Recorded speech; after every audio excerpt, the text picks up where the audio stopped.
पकवान गली। अरे भैया आ जाओ दिल्ली की जान, बटर नान खाइए गर्मा गर्म। अरे भैया कहाँ उलझे, आओ खाओ कुलचे, गर्मा गर्म कुलचे हैं भैया, बहुत अच्छा लगेगा। भैया छोलों के साथ तो नौ नहीं जमता है। वाह, दिल्ली आए और छोले कुलचे ना खाएं, ये कैसे हो सकता है? चलो ना दिनेश, कुलचे खाते हैं। अरे जूही, दिल्ली के तो नान फेमस है, चलो ना नान खाते हैं। नहीं नहीं नहीं, कुलचे खाएंगे। नहीं, बटर नान। बोला ना कुलचे खाएंगे। अरे बटर नान खाएंगे। नहीं नहीं, कुलचे खाने हैं मुझे तो। अरे लड़ो मत, जिसको कुलचे खाना है वो यहाँ आ जाइए, और जिसको बटर नान खाना है वो यहाँ आ जाइए भैया।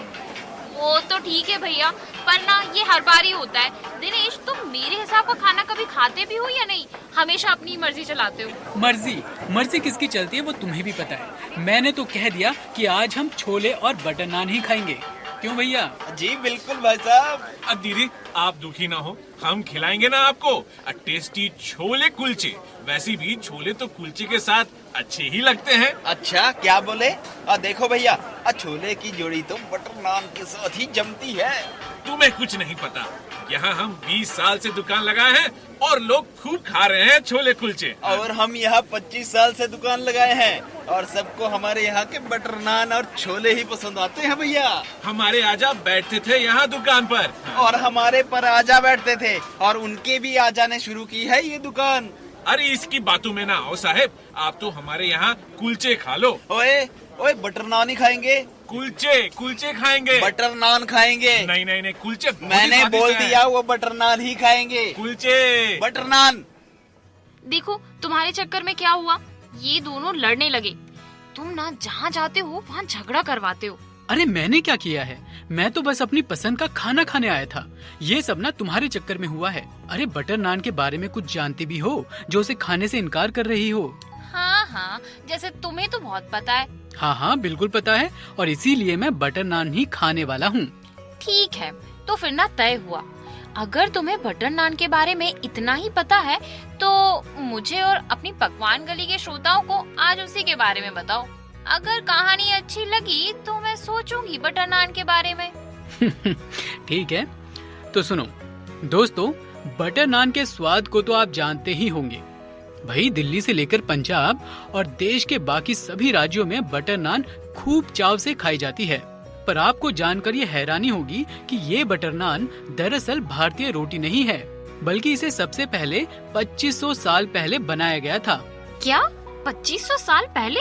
बिल्कुल।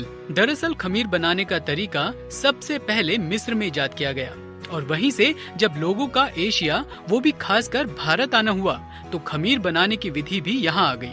पहले के लोग खमीर की मदद से बियर और ब्रेड बनाते थे। ये यूरोपीय संस्कृति के खान पान का हिस्सा थी। हड़प्पा संस्कृति के दौरान से ही भारत में रोटियां बनाने का चलन था। जैसे कबाब को फारसियों और मुगलों ने इजाद किया था, वैसे ही नान बनाने वाले भी वही लोग थे। इतिहास की पहली नान की जानकारी भारतीय फारसी कवि अमीर खुसरो के दस्तावेजों में मिलती है, जिसमें कहा गया है कि खमीर वाली रोटी 1300 ईस्वी में बनाई गई थी। यही इतिहास की पहली नान है। क्या बात कर रहे हो, इतनी पुरानी हो चुकी है नान। लेकिन हम भारतीयों ने इसका स्वाद कब और कैसे चखा? जूही 1526 ईस्वी में जब भारत में मुगल युग की शुरुआत हुई थी, तब कबाब बनाने और तंदूर की विधि भारत में आई थी। नान बनाने का चलन भी तभी शुरू हुआ था, क्योंकि मुगल मांसाहारी खाना पसंद करते थे। इसीलिए वो नान में कीमा डालकर तंदूर में पकाते थे। ये उस दौर के मुगल राज परिवारों का सबसे पसंदीदा नाश्ता हुआ करता था। उस सदी के अंत तक नान बनाने का चलन पूरे भारत में शुरू हो चुका था। बटर नान की बात तो हो गई, लेकिन कुलचे के बारे में जानना अभी बाकी है। तो दोस्तों, मैं आपको बताती हूँ कुलचे की कहानी, क्योंकि कुलचा बनाने का चलन बटर नान के बाद ही तो शुरू हुआ था। अच्छा, यानी आपके पास भी एक किस्सा है, तो चलो सुनाओ। बिल्कुल। तो दोस्तों, ज्यादातर मुगल परिवार खाने में नान पसंद किया करते थे, लेकिन हैदराबाद के निजामों के खानसामों ने कुलचे बनाने का सफल प्रयोग किया था।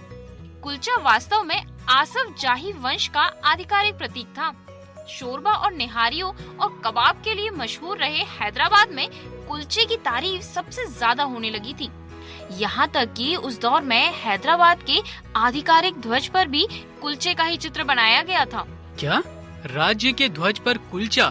भाई ऐसा भी क्या था जो हाथी घोड़े की तस्वीर लगाने की जगह कुलचे का चित्र बना दिया?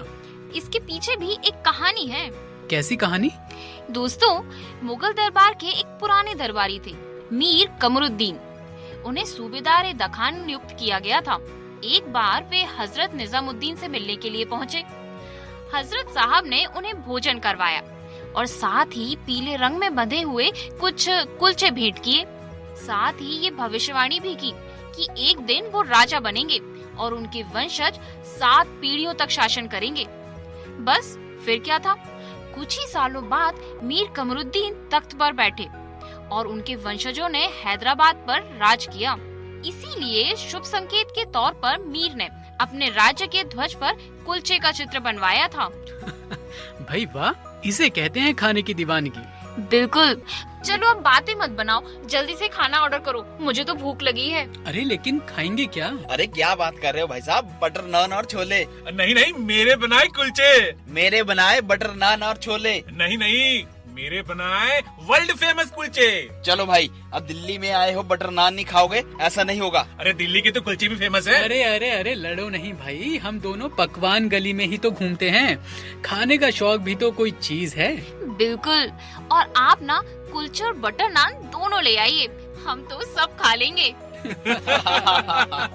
ये लीजिए, ये हुई ना बात। दोस्तों, तो कैसी लगी आपको बटर नान और कुलचे की कहानी? हमें जरूर बताइएगा फोन में नंबर 3 दबाकर। और हाँ, हमारे कार्यक्रम को लाइक करना बिल्कुल ना भूलें। इसे अपने दोस्तों के साथ शेयर भी करें। हम अगली बार फिर मिलेंगे किसी नए पकवान की नई कहानी के साथ। नमस्कार।